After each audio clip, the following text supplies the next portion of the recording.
back to 1834 Restoration House. It is unseasonably cold in the south right now, but we have a project outside that we're going to do anyway. I've been wanting to do this for a long time. This is really desperately needing to be done. So let me show you what that is. Today's program is sponsored by the generous support of our patrons. Your support helps to further our historic preservation efforts. For more information, visit patreon.com/1834 Restoration House. This old Victorian house is 122 years old, and it has a brick foundation, which is really neat. You just don't see these anymore. When they built the foundation here, they put a window into it, which is actually a door. I can unlatch this and I can go into the crawl space. The problem is, this window, we don't know exactly how old it is, but it has rotted out on the bottom side. The panes of glass are literally being held in by package strapping tape, and this window is done. It probably won't last another season. So in this episode, we're going to build a new window that we can install in here. It's always a great idea to have a plan. The window that is in that space now, it was made for something else. And they kind of cut it down and made it fit. So we're going to make something better.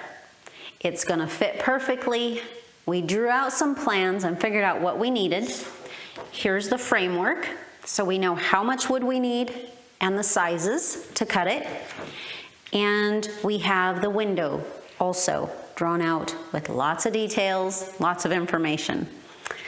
So let's go ahead and get started on this project.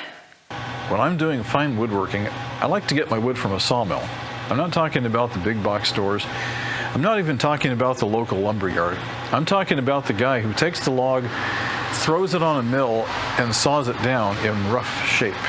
Now, this board right here is oak. It's rough sawn and full of splinters, I might add. It looks terrible. It's got water stains on it and blowouts, and it's pretty nasty. But we're going to take this ratty looking piece of wood and turn it into something beautiful. I have several reasons why I like to buy from the sawmill. First of all, I'm supporting the local economy. I actually know who the sawyer is, and I'm helping him put food on the table for his family. That's number one. Number two is I can get what I want, exactly what I want. Number three is the quality tends to be better. And number four is it hasn't been through the supply chain, and therefore the cost isn't as high as it would be, say, you go to a hardwood dealer. So there's a lot of good reasons why to buy from a local sawmill. The trade-off is you need to have the machines to process it properly. Because it's rough sawn, you can't just take a sander to it and make a decent piece of wood out of it. You need to run it through jointers, planers, table saws, and other equipment sometimes to make what you want. So there is a lot more work on your part, but because you've saved the money buying it in its rough form, you might be able to afford to buy some machinery and some tools and do the work yourself and learn how to be a craftsman.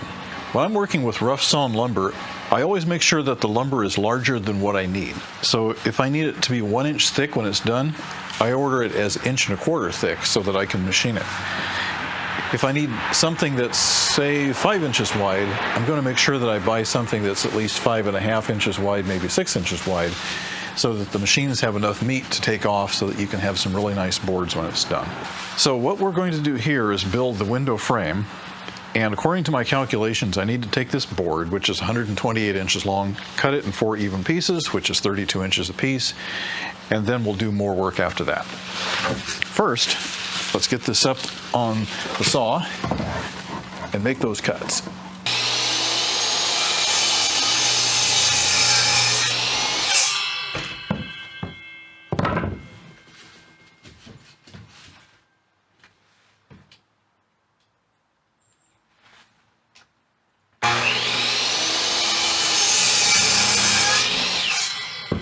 Before we get started, I'd like to talk about the care of the machines for a minute.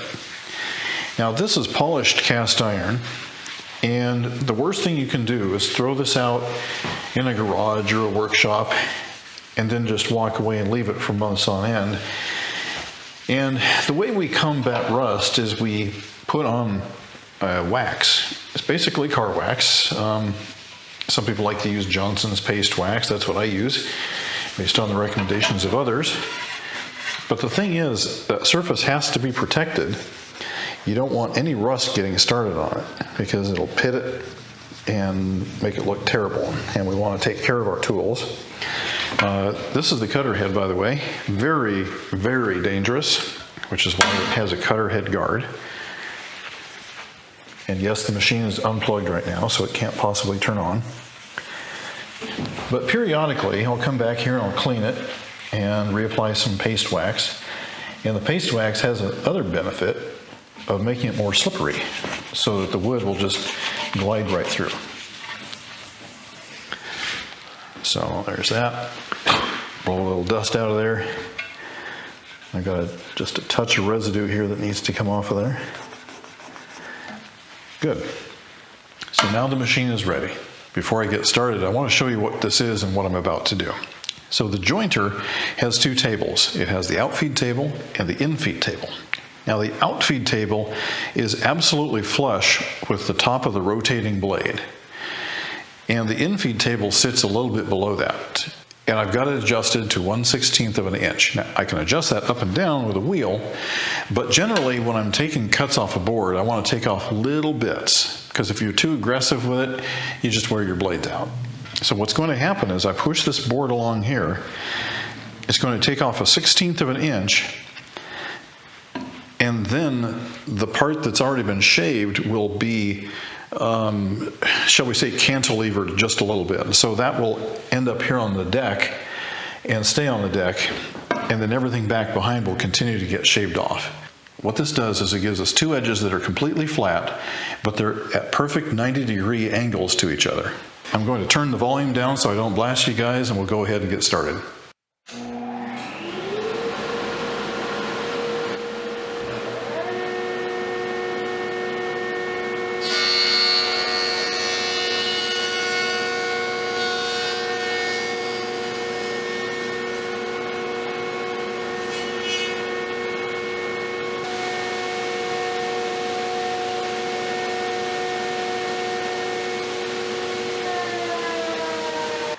This is what the board started out like. You can see how rough that is.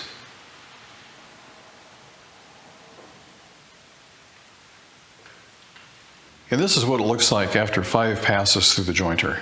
Now I took really light passes here because it's easier on the blades. And yes, it takes more time, but it gives you a nice clean cut. This is where the magic of the jointer comes in. So I now have one perfect edge here, and that perfect edge is up against the fence.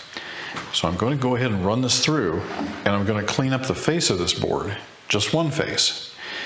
And then later on we'll clean up the other face, but that's going to be done with a different tool. So let's take the gloves off here, because you never want to wear gloves around these tools. Always use paddles.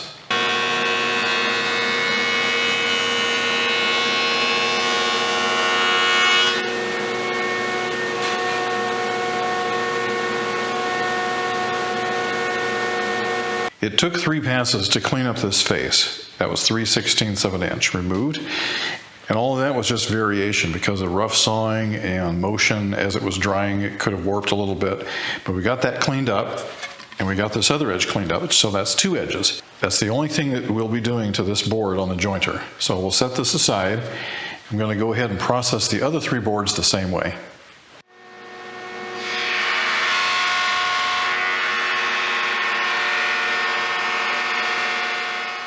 At the risk of sounding like your shop teacher, I'm going to tell you first, safety is always number 1. And we've set this room up in such a way that safety is always in mind. Now you'll notice that I have the jointer set up this direction. I feed from here, but I'm always standing to the side. If that board should kick back, it's going to go this way, and I won't be in the way, so I won't get hit. Furthermore, the windows are over there, and if we had a board kick back into the window, you know what's going to happen to the glass, and we don't want that. So this way, if it should happen, it's going to go that way and hit the wall. Okay, I'd rather have it hit the wall than hit the glass, especially our historic wavy glass windows that we have here in this house. Over here we have the dust collector. And as you can see, the dust port is here on this side, and so it just works out really smooth to have the dust come to the dust collector. Our power is back here in this cabinet. I have extension cords coming out this way, so everything just seems to work out. Now, if I want to do a quick change, all I have to do is release this. Release the power.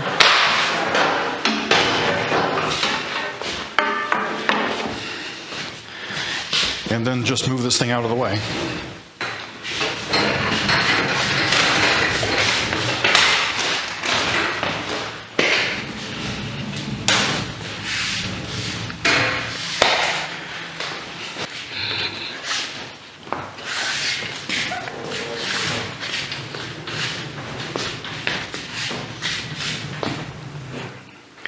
So I can move the machine just that easily because it's on a wheelbase.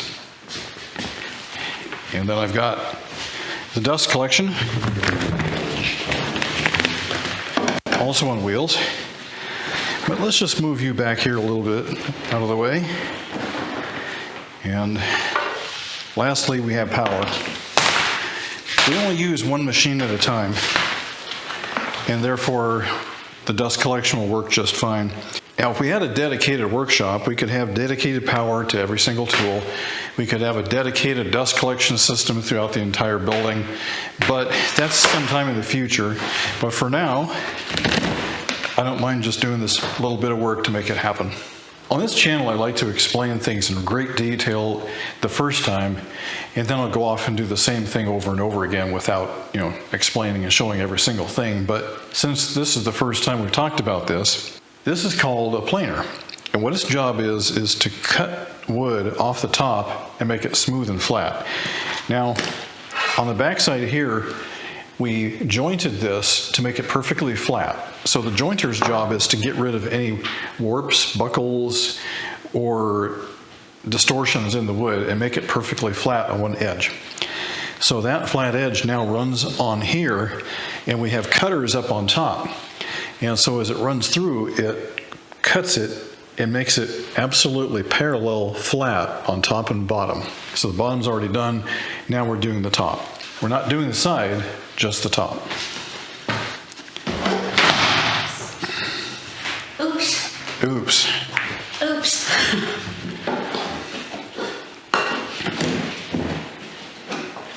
There we go. So what I'm going to do is start the machine up, and I'm going to put a piece of wood in there, and then I'm going to turn this crank, and at some point it'll grab the wood and start pulling it through without cutting it. And then I'll take it back out and I'll raise it up even further, and then we'll start making the cuts. Now, I bought 5/4 lumber, and what they actually gave me was 6/4 lumber. They only charged us for 5/4.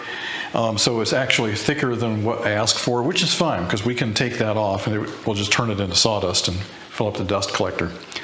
So let's get started.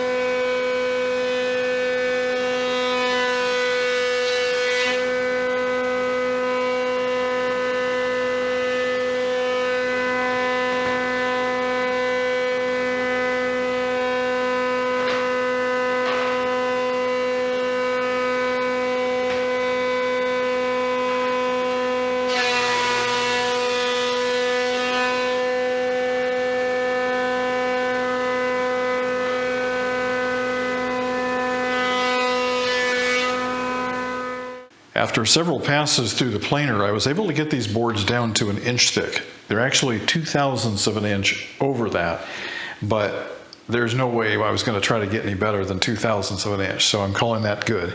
So now we have our boards flat and smooth on one side, flat, smooth, and more importantly, parallel on the other side, and then one edge flat and at a perfect 90 degrees to those two. So that leaves us with this edge here, which is still in the rough cut state. Next up is the table saw. Now, we've used the jointer before many times. We've used the planer before many times, but this is the first time ever using this table saw. It's all been calibrated and set up. I do want to mention though, the only thing that we ever allow to touch the tops of our tools is wood. We don't put tools on them, especially metal. We don't put anything else on there because we don't want to scratch it or otherwise damage it or induce rust or corrosion. So I've laid the boards out here, and what I want to do is measure them, and I want to see which one is the narrowest. So I've got one here that's 4 15/16. That one's just a hair short of 5, just a hair short of 5, and this one is 4 15/16. So what I'm going to do is make a command decision and say that these boards will be 4 3/4 of an inch wide. I'm going to run all 4 of these through here, and that will make every single board the exact same width, but more importantly, what it'll do is cut off this rough edge. And that's how we get rid of that last rough edge.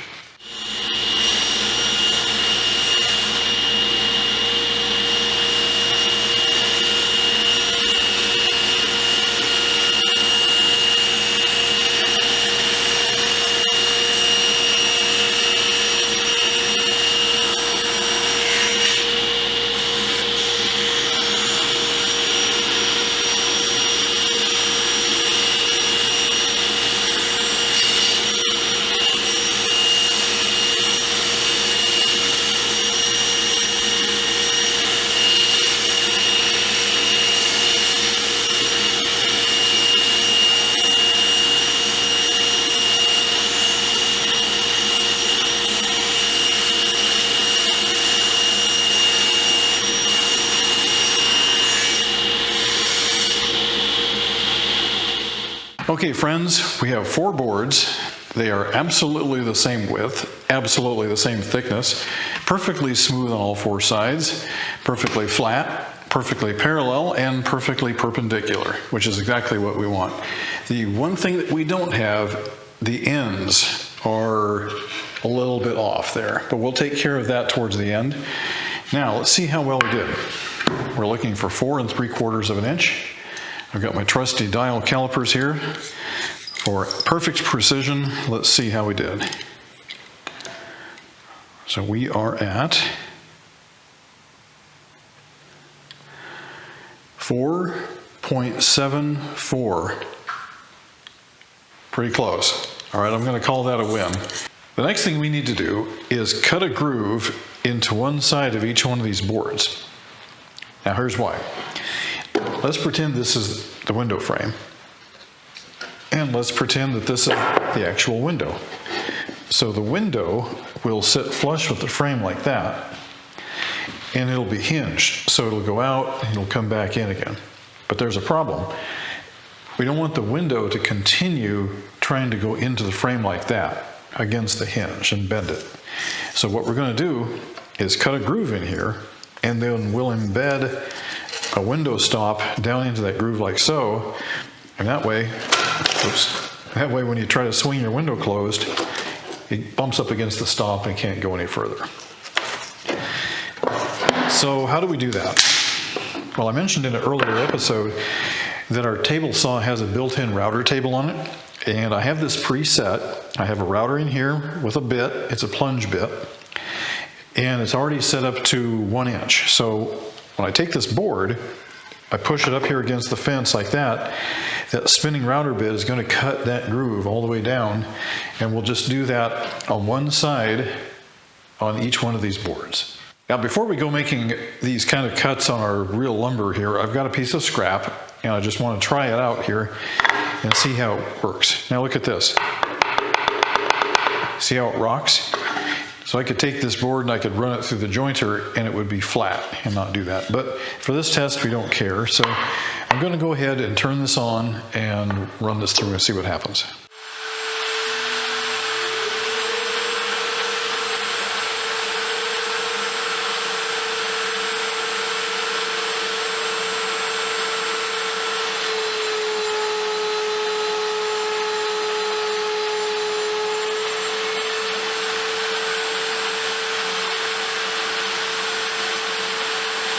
One of the reasons why you want to put a scrap in there first is because there's a right direction and there's a wrong direction.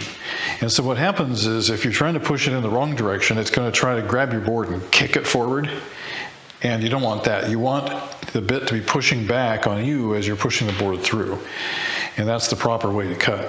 And if you do it the wrong direction, you'll grab your board and try to kick it sideways, and then you won't have a straight groove and it'll kick sideways like that. And we've determined that this is actually the correct way to do it.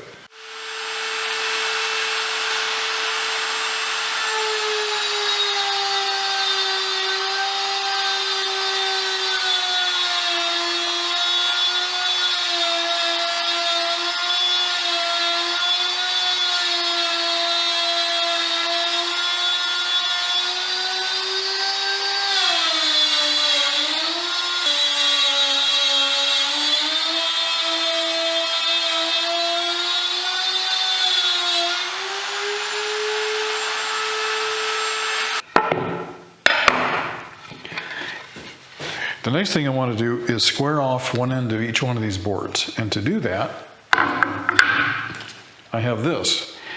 It's designed to fit down in this slot. And you can turn it to any number of degrees you want. So if you want to make an angled cut, you can set the angle and push it through the blade. In this case, the only thing I want to do is just make it square. So I'll bring this up. Let's get this up here first so we can see where it's at. And we want to just take off, just a whisker. Just a whisker is really all we need.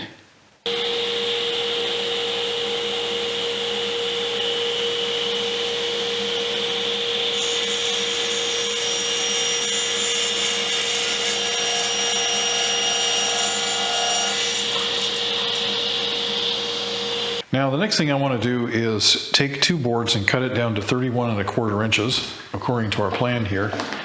And then I'll take the other two boards and cut them down to 30½ inches. So what I'm going to do is find my point here that's 31¼ and then I come over here and I make a mark. And then I come back with a square and I make a mark across here, and that will be my cut line.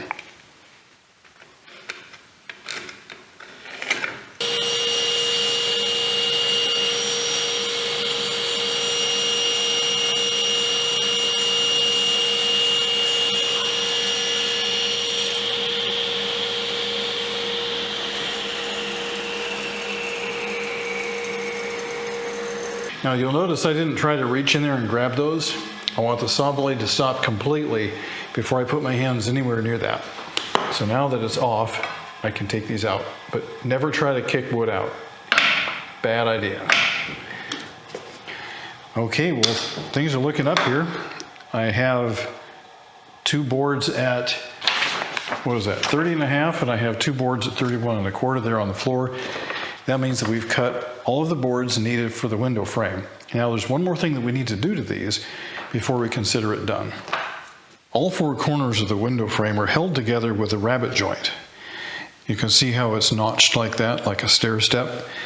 Now this is the part where we could mess up everything we've done so far, and so I have to be very careful that I put the rabbets in exactly the right place. So in accordance with the drawing, what I did is I figured out where that has to be. So here's the frame. On the top side, we have the groove that we cut earlier, and we have to cut this corner out. It's going to be a 1/2 inch by 1/2 inch. And also on the other side, it's the same thing, 1/2 inch by 1/2 inch. And that's the same top and bottom. There are several ways that you can cut a rabbet. One way is to have a table saw with a dado blade. That's an extra thick blade that stacks up to whatever thickness you need, and then you can just run it across that. Another way is a router bit. It's called a rabbeting bit, and it does just exactly what it says it does. You put it through your fixture and you cut a rabbet.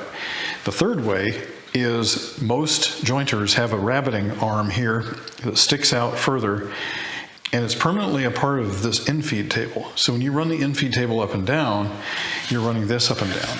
You can set the depth of how much you want to cut. So when you're using a jointer, you always want to take a minimal cut. Same thing with a planer. Take a minimal cut. It's better to make several passes really light than to make one heavy pass. So my first pass will be 1/16 of an inch.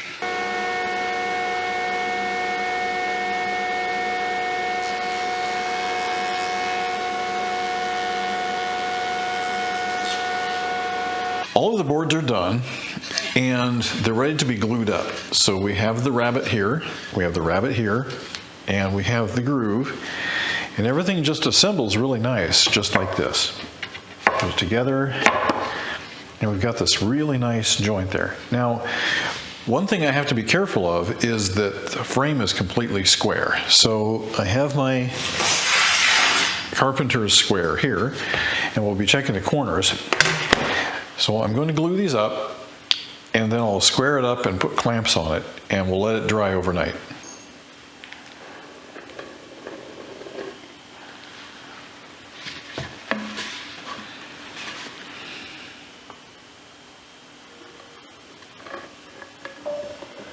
And then we'll do the same thing over here.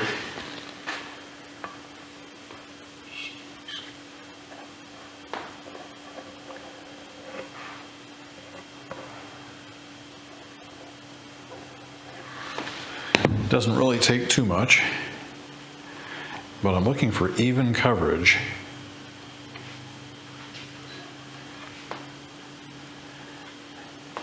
And it's okay if we get slopped a little bit because we'll be sanding this off.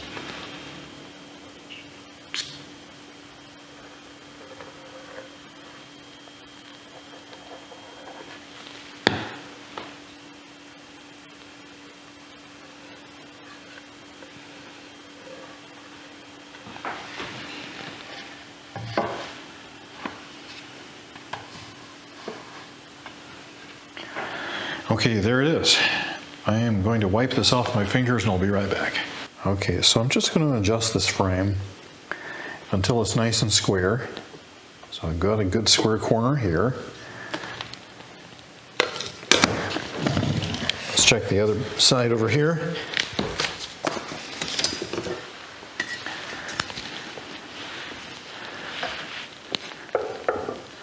I'm doing the opposite corner. You know, the opposite corner is perfect, dead on. So that means we did a good job with our carpentry.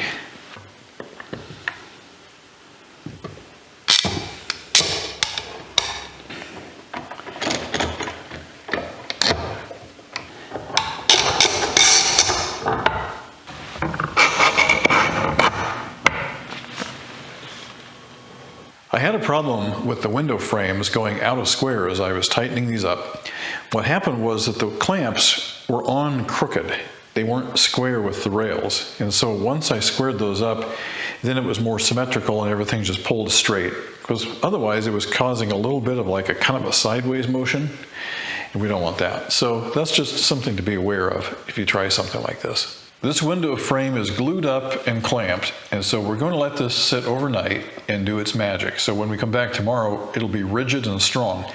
Did you know that the glue joint is stronger than the wood itself? Really, seriously, I'm not kidding. They've done tests and they can prove that the wood will fail before the glue joint does. I always thought that was amazing. Good morning, everybody. It's dark 30 and we're in our woodworking shop here, and this has had a chance to dry overnight. Let's take the clamps off and see how we did.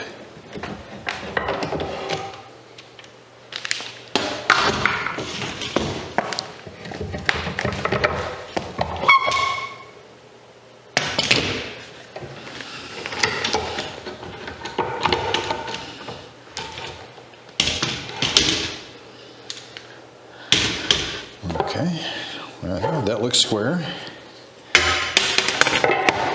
and that looks square. I present to you a window frame. Check this out. This oak has flex in it, and it's a characteristic that you only get if your quarter sawn. Here you can see the grooves. We'll be filling these up with wooden strips to act as a window stop, because the window will swing and go in there and hit the stop and not go any further. Right now, we're going to start working on the actual window itself. I just wanted to show you, this bag was empty yesterday when we started, and look at how much sawdust we've come up with already. That's a lot. Wow. We had a little bit of a problem when we were trying to run these through the jointer. It turns out the jointer has come out of calibration since we moved it from New York down here Probably all the jostling around on the freeways must have knocked it out of calibration. So it seems to work fine on short boards, but when we get long boards like we tried to use, it just doesn't work. So we went ahead and cut them down to size. We didn't really make an effort to make the ends square. We just cut them extra long, and we'll take care of that shortly. We also processed the short boards again through the jointer and made sure that everything was perfect. So I'm going to go ahead and run these through the planer and get them down to 1 inch thick.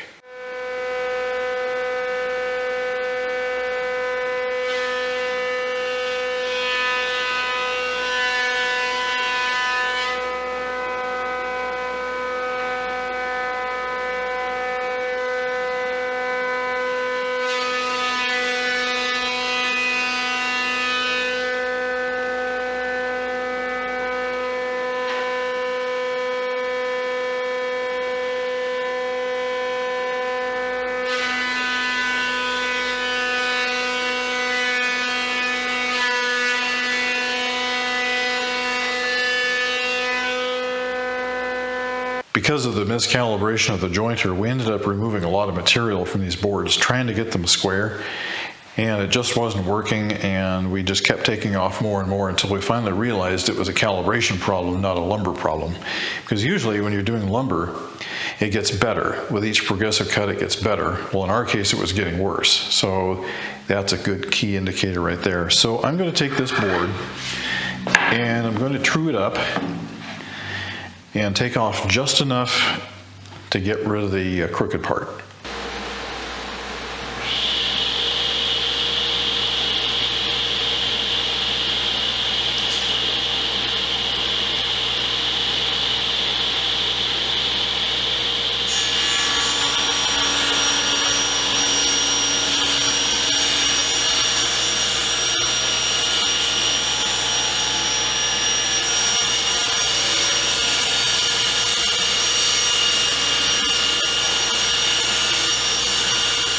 That narrow strip that I just cut actually is going to function as a stop. So it goes right here in this groove like that. And when the window closes, it comes up against the stop and prevents it from going past. Using the table saw, I'm going to cut a bunch of stiles and rails. Stiles are the ones that go up and down. The rails are the ones that go side by side. So we'll need 2 rails, one on top and one on the bottom, and 2 stiles, one on each side.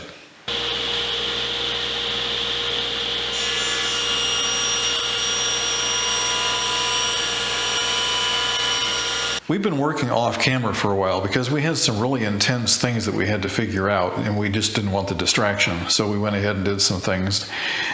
These are the stiles that go on the actual window themselves. And we cut the profiles with our router, and I think they turned out pretty good. There are a little bit of bumps here and there, but I think they're all right. So the next thing we're going to do is cut out the muntins. Now the muntins are the bars that go across the windows where the glass goes in. Those are thin, they're about 1.25 inches wide. We're going to cut 1.25 inch strips right now, and then we'll further process them with the router.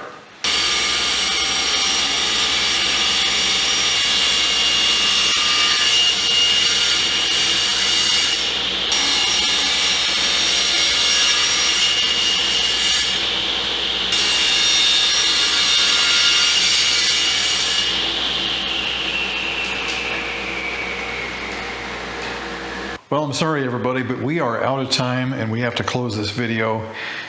And we'll come back next week and do some more exciting woodwork. Thank you for watching 1834 Restoration House.